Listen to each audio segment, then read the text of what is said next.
السلام علیکم دوستو، کچھ دن پہلے میں نے ویڈیو ایک اپلوڈ کی تھی کہ جس میں جہاد کے متعلق غلط فہمیوں کا ازالہ کرنے کی میں نے کوشش کی ہے مختصراً طور پر۔ تو یہ اس ویڈیو کا پارٹ نمبر 2 ہے، تو آئیں اس ویڈیو کی جانب چلتے ہیں۔ تو سب سے پہلے میں بائبل میں سے مختصر طور پہ جنگوں کے بارے میں آپ کے ساتھ ذکر کروں گا کہ جو عیسائی کہتے ہیں نا کہ اسلام ہی دہشت گرد ہے، اسلام میں ہی جنگوں کا حکم ہے، ٹھیک ہے نا۔ تو ان کو یہ بتاؤں کہ اپنی کتاب بھی ذرا غور سے پڑھ لیا کریں، اس میں بھی جنگوں کے بارے میں کیا کہا گیا ہے، ٹھیک ہے نا۔ میں حوالہ جات دوں گا آپ کو اور آپ خود بائبل کھول کر آپ پڑھ سکتے ہیں، دیکھ سکتے ہیں، ٹھیک ہے۔ تو میں آپ کو حوالہ جات دیتا ہوں۔ پہلے نمبر پہ کتاب قضاء باب 1، اس میں بھی جنگ کا ذکر ہے۔ کتاب تثنیہ اشارہ باب 20، کتاب یوشع باب 4، کتاب یوشع باب 6، کتاب یوشع باب 7، کتاب یوشع باب 8، کتاب یوشع باب 9، کتاب یوشع باب 10، ٹھیک ہے نا۔ تو اس میں بھی جنگوں کے بارے میں کہا گیا ہے۔ کتاب یوشع باب 20، کتاب قضاء باب 4، کتاب قضاء باب 8، کتاب قضاء باب 12، کتاب قضاء باب 15، کتاب قضاء باب 10، کتاب قضاء باب 18، کتاب قضاء باب 20۔ ان حوالہ جات میں یوشع، افراہیم، شمشون کی جنگوں کے بارے میں کہا گیا ہے، اور کتاب قضاء باب 20 میں 22,000 معصوم مارے گئے، ٹھیک ہے نا۔ اس میں بھی بائبل ذکر کر رہی ہے کہ 22,000 معصوم مارے گئے کتاب قضاء باب 20 میں، یا پڑھ کے دیکھنا ہے۔ اس کے بعد چلتے ہیں سیموئیل 1 باب 13، اس میں شاول کی جنگوں کے بارے میں بتایا جا رہا ہے۔ سیموئیل 1، ٹھیک ہے، باب 15، اس میں تو کہا گیا ہے کہ جانوروں کو بھی قتل کرو، سب کو قتل کرو، انسانوں کو، بچوں کو، بوڑھوں کو، عورتوں کو، جانوروں کو بھی قتل کرو۔ سیموئیل 1 باب 17، سیموئیل 1 باب 18، داؤد کی جنگ کے بارے میں بتایا جا رہا ہے۔ سیموئیل 1 باب 21، داؤد نے مارا لاکھوں اور شاول نے مارا ہزاروں کو، ٹھیک ہے۔ یہ اس میں اس کا ذکر کیا جا رہا ہے کہ باب 21 سیموئیل 1، داؤد نے مارا لاکھوں کو، شاول نے مارا ہزاروں کو۔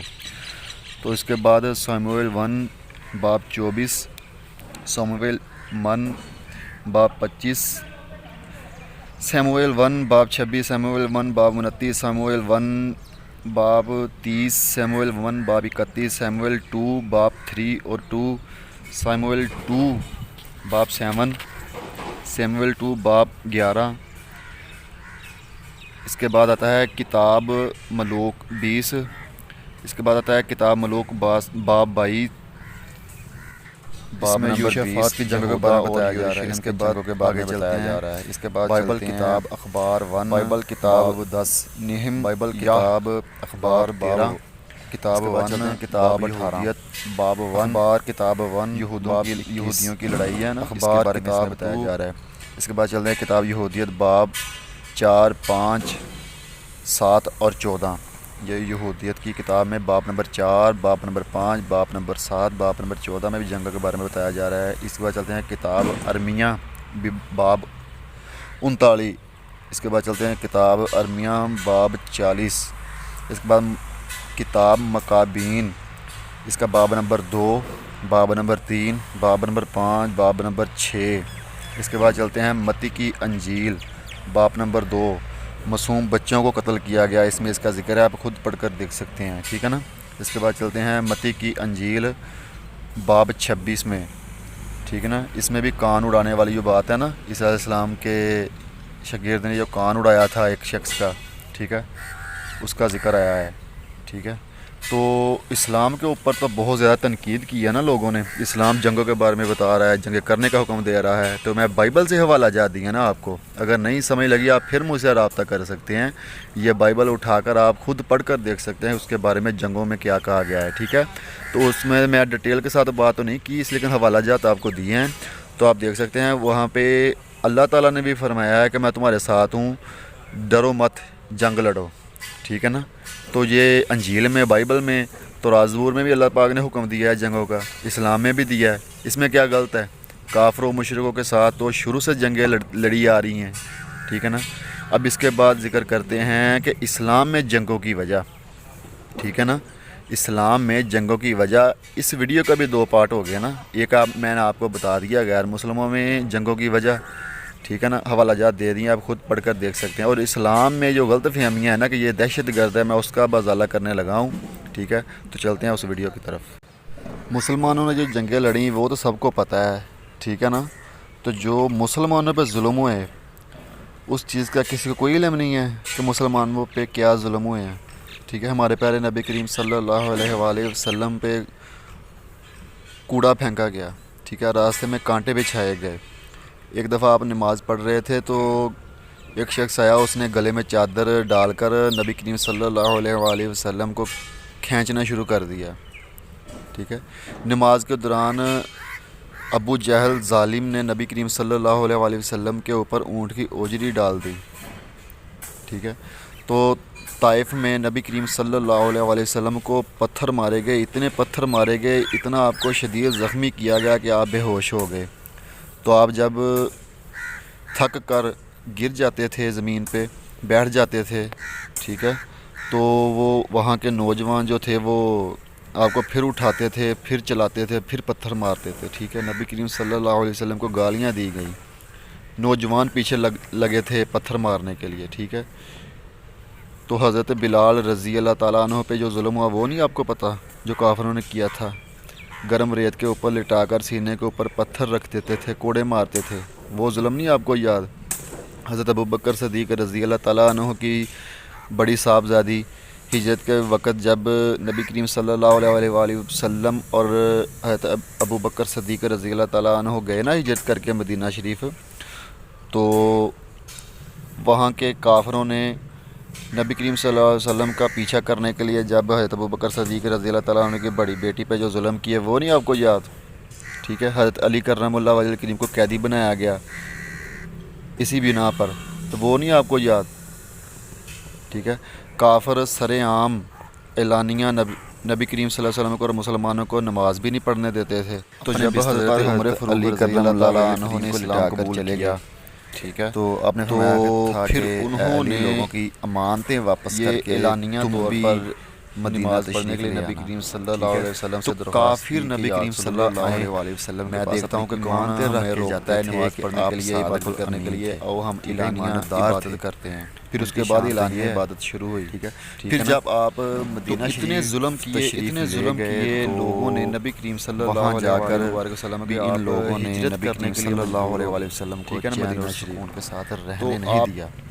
نبی کریم صلی اللہ علیہ وسلم کو پھر بھی شہید کرنے کی ناپاک سازش بھی کی گئی، ٹھیک ہے، بھیڑ بکریاں مویشی وغیرہ نبی کریم صلی اللہ علیہ وسلم کو حکم ہوا کہ آپ ہجرت کر کے مدینہ شریف چلے جائیں۔ یہ میں اس وقت کی بات کر رہا ہوں جب اس رات جب حکم ہوا کہ آپ ہجرت کر کے چلے جائیں، اس رات اسلام کافروں نے نبی کریم صلی اللہ علیہ وسلم کے گھر کو چاروں طرف صلی اللہ علیہ وسلم نے ایک ذرہ سازش تھی کہ نبی کریم صلی اللہ علیہ وسلم جب بیدار جنگ کرنے کی نہ اجازت دی، نہ شہید کرنا ہے، ٹھیک ہے، نہ اپنی زیادتیوں کا بدلہ لیا۔ نبی کریم صلی اللہ علیہ وسلم والوں نے پتھر مارے گئے، فرشتوں نے کہا کہ یا رسول اللہ، تو اللہ کے حکم سے ان دونوں پہاڑوں کو آپس میں ملا دیتے ہیں تو یہ وہاں غرق ہو جائیں گے۔ تو نبی کریم صلی اللہ علیہ وآلہ وسلم نے فرمایا کہ نہیں، ان کو میرا پتہ نہیں ہے، اور ان کی نسل میں سے ہو سکتا ہے کہ کوئی اللہ پر ایمان لے آئے، ٹھیک ہے نا۔ یہ میں نے اب بات کیا ہے جہاد فرض ہونے سے پہلے کی، ٹھیک ہے۔ تو اتنی ساری ایذاؤں کے بعد جہاد فرض ہوا ہے، ٹھیک ہے۔ اللہ پاک نے کہا کہ آپ اپنے حق کے لیے، اپنی زیادتیوں کا یا بدلہ لینے کے لیے یا اپنی زیادتیوں کو روکنے کے لیے کہ لوگ اور زیادہ زیادتی نہ کریں، اسلام کو، مسلمانوں کو نقصان نہ پہنچائے، تو آپ آواز اٹھا سکتے ہیں، تلوار اٹھا سکتے ہیں۔ تو اس کے بعد اللہ تعالیٰ نے جہاد کا حکم دیا۔ میں نے مسلمانوں پہ ظلموں کی ساری باتیں نہیں کی ابھی تک، ٹھیک ہے نا۔ میں نے مختصر طور پہ ویڈیو بنا رہا ہوں، پھر بھی یہ اس وقت 9 منٹ 10 منٹ کی ویڈیو بن چکی ہے، لیکن تھوڑی سی اور بھی باقی ہے۔ تو میری کوشش ہوگی کہ یہ جلد سے جلد تھوڑی سی ویڈیو میں تھوڑے سے وقت میں تمام باتیں بتائی جائیں، ٹھیک ہے نا۔ تو اس کے بعد ذکر کرتے ہیں جنگوں کا۔ تو جو اسلام کی سب سے پہلی جنگ ہوئی غزوہ بدر، تو مکہ والوں کا قافلہ مدینہ کے پاس سے گزرا تھا، ٹھیک ہے، ساز و سامان کے لیے، اور مکہ کی عورتوں نے بھی اپنے زیور دے دیے کہ جاؤ اس کے ہتھیار لے کر آؤ، تلواریں نیزے لے کے آؤ، مسلمانوں کے خلاف جنگ کرنی ہے، ان کا نام و نشان ختم کرنا ہے۔ تو یہ جب بات نبی کریم صلی اللہ علیہ وآلہ وسلم تک پہنچی کہ مکہ والوں نے قافلہ روانہ کیا ہے، ٹھیک ہے نا، یہ ہتھیار لانے کے لیے جو ہمارے خلاف استعمال ہوں گے، تو اس وقت اللہ تعالیٰ نے جہاد حکم کر دیا، فرض کر دیا کہ جہاد کرو میرے لیے، ٹھیک ہے نا، آواز اٹھاؤ۔ تو پھر نبی کریم صلی اللہ علیہ وآلہ وسلم نے صحابہ کرام سے یہ مشورہ کیا کہ چلتے ہیں، ٹھیک ہے، اس قافلے کو روکتے ہیں، وہ ہتھیار ان سے لیتے ہیں جو ہمارے خلاف ہی استعمال ہوں گے، ٹھیک ہے نا، اور ان کو بھی پتہ چلے کہ جو انہوں نے اتنا نقصان کیا ہے، ہمارے مویشی لے گئے، جانور لے گئے، تاکہ وہ دوبارہ جرت نہ کریں کہ ہمارا نقصان کرنے کی۔ تو نبی کریم صلی اللہ علیہ وآلہ وسلم 313 صحابہ کرام کو ساتھ لے کر جب روانہ ہوئے، تو ابو سفیان اس قافلے کا سردار تھا جو مکہ والوں کی طرف سے قافلہ تھا۔ تو اس کو پتہ چلا کہ مسلمان ہماری طرف آ رہے ہیں، تو اس نے راستہ بدل لیا اور مکہ کو خبر پہنچا دی کہ ہمارا قافلہ خطرے میں ہے، مسلمانوں نے ہمیں ہلاک کر دیا، تباہ کر دیا، تمہارے پاس آیا جائے، ہماری مدد کی جائے۔ تو پھر مکہ والوں میں ابو جہل 1000 آدمیوں کو ساز و سامان کے ساتھ، جنگی آلات کے ساتھ لے کر بدر کی طرف روانہ ہو گیا۔ پھر اس کے بعد ابو سفیان نے یہ خبر پہنچائی کہ ہمارا قافلہ سیف ہے، ہم نے راستہ بدل لیا، ہمیں مسلمانوں سے کوئی خطرہ نہیں ہے، تو آپ نہ آنا۔ تو پھر ابو جہل نے کہا کہ اب تو ہم آئیں گے اور بدر کے میدان میں اونٹ ذبح کر کے کھائیں گے، گانے گائیں گے، شرابیں پئیں گے، عورتوں کو نچائیں گے، اور ایسا وہ کام کرتے رہے، ٹھیک ہے نا۔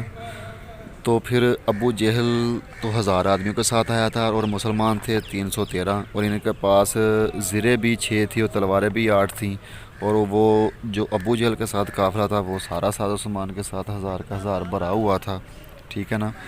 تو مختصر طور پر وہ جنگ ہوئی، اللہ پاک نے مسلمانوں کو فتح دی اور کافروں کے 1000 لشکر کو 313 صحابہ کرام نے شکست دی، یہ اللہ پاک نے مدد کی تھی۔ تو غزوہ بدر کے بعد کافروں کو شکست ہوئی اور انہوں نے مسلمانوں سے بدلہ لینے کے لیے تیاری شروع کر دی۔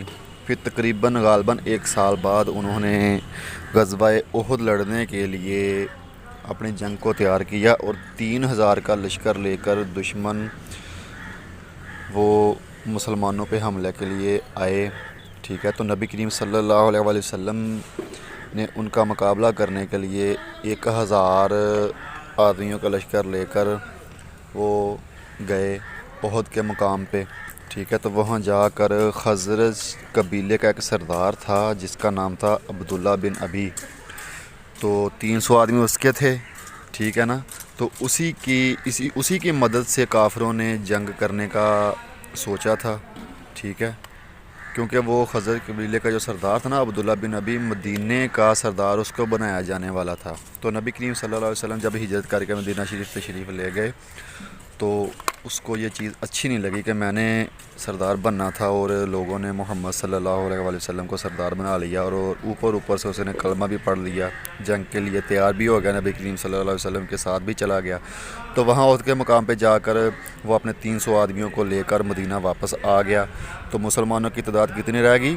700۔ تو ادھر کافروں کی تعداد کتنی تھی؟ 3000۔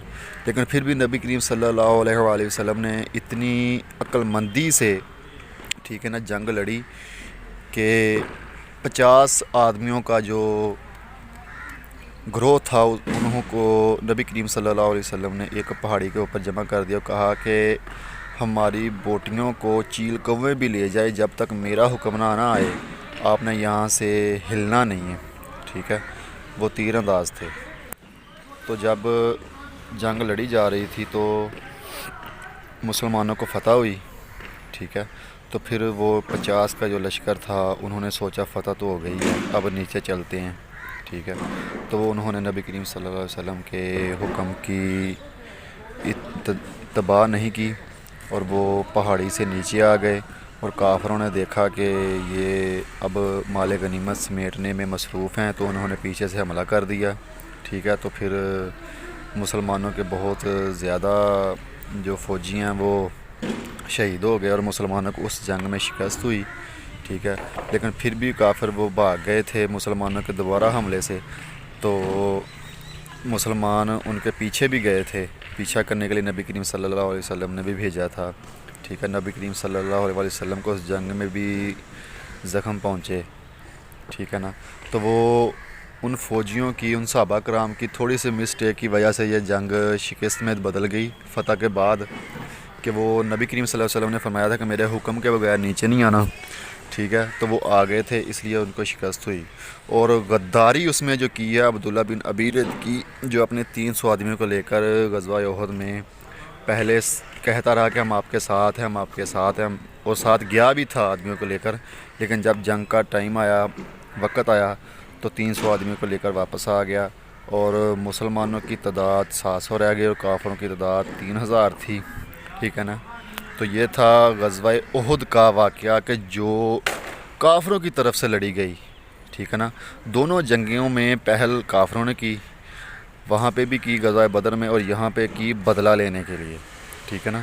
اب بات کرتے ہیں غزوہ خندق کی بات، جس کا ذکر قرآن پاک میں، جنگوں تینوں کا ذکر قرآن پاک میں ہے، لیکن سورۃ احزاب میں غزوہ خندق کا ذکر ہے۔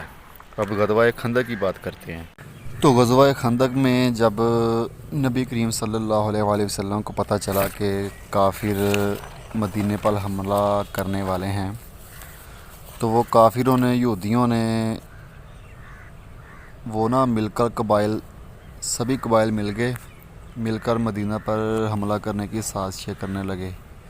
تو جب نبی کریم صلی اللہ علیہ وآلہ وسلم کو اس بات کا پتہ چلا، تو نبی کریم صلی اللہ علیہ وسلم نے صحابہ کرام سے مشورہ کیا، اور حضرت سلمان رضی اللہ تعالیٰ عنہ نے یہ مشورہ دیا کہ خندق کھود دیں مدینے کی طرف، ٹھیک ہے نا۔ تو مدینے کی جو راستہ تھا نا جانے والا، وہاں پہ خندق کھودی گئی، اتنی لمبی چوڑی وہ گہرائی میں خندق کھودی گئی کہ اس کو دشمن پار نہ کر سکے، ٹھیک ہے۔ اور دوسری طرف کچھ قبائل آباد تھے، جن میں ایک قبائل بنو قریظہ بھی تھا، ٹھیک ہے۔ تو ان کے ساتھ نبی کریم صلی اللہ علیہ وآلہ وسلم نے ایک وعدہ لیا تھا ان سے کہ ان کی طرف سے مسلمانوں کو کوئی نقصان نہیں پہنچے گا، اور مسلمان ان کو کوئی نقصان نہیں پہنچائے گے، اور وہ وعدہ لیا گیا تھا ان سے نا۔ تو جب دشمن آئے مدینہ کے راستے کی طرف، انہوں نے آ کر دیکھا کہ راستے میں تو خندق کھودی ہوئی ہے، راستہ ہی نہیں ہے آگے جانے کا، تو پھر وہ تقریباً 25 دن وہیں پہ رکے رہے، اور پھر وہ واپس چلے گئے۔ تو ان میں سے ایک کافر وہ خندق کو پھلانگ کر آگے آ گیا تھا، جس کا نام تھا عمر بن عبد وز۔ وہ خندق کو پھلانگ کر آگے آ گیا تھا، اور وہ بھی حضرت علی کرم اللہ وجہ کریم کے ہاتھوں مدینہ میں آ کر قتل کیا گیا۔ تو پھر انہوں نے بنو قریظہ جو قبیلہ تھا، دوسرا راستہ مدینہ میں آنے کے لیے، جن سے نبی کریم صلی اللہ علیہ وسلم نے وعدہ لیا تھا، تو ان کے ساتھ وہ یہودی مل گئے، وہ کافر باقی جو تھے نا، وہ ان کے ساتھ مل گئے۔ انہوں نے کہا کہ ہمیں یہاں سے مدینہ جانے کی اجازت دی جائے، اور ہم نے جنگ جیت جانی ہے، اور آپ کو مدینے کے وہ کیا کہتے ہیں سردار بنا دیں گے۔ تو وہ ان کی باتوں میں آ گئے۔ تو پھر ایک شخص نعیم بن مسعود کی وجہ سے وہ جنگ رکی، جنہیں علم ہو چکا تھا کہ یہ بنو قریظہ ہے، اس نے غداری کیا، یہ یہودیوں کے ساتھ مل چکا ہے۔ تو انہوں نے آ کر نبی کریم صلی اللہ علیہ وآلہ وسلم کو بتایا کہ یا رسول اللہ یہ معاملہ چل رہا ہے ادھر۔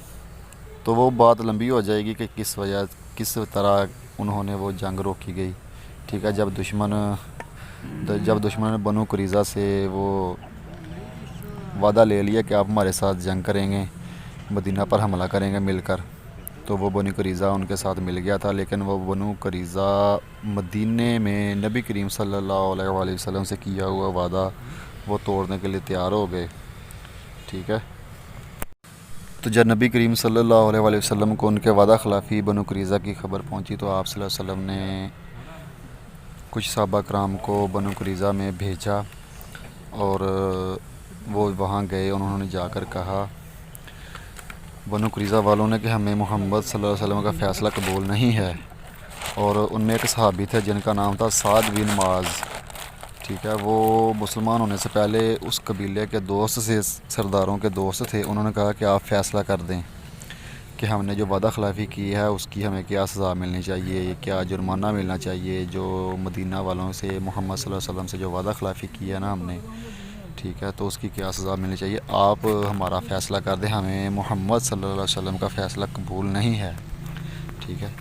تو حضرت سعد بن معاذ رضی اللہ تعالیٰ عنہ نے ان کا فیصلہ یہ کہ ہم تمہارے بچوں اور عورتوں کو چھوڑ دیں گے، تم ہم سب کو قتل کر دیں. تو اگر وہ نبی کریم صلی اللہ علیہ وسلم سے اگر فیصلہ کرواتے تو ان سب کو چھوڑ دیا جاتا، یا زیادہ سے زیادہ ان کو کیا کہتے ہیں اسے ملک بدر کر دیا جاتا یا وہاں سے نکال دیا جاتا.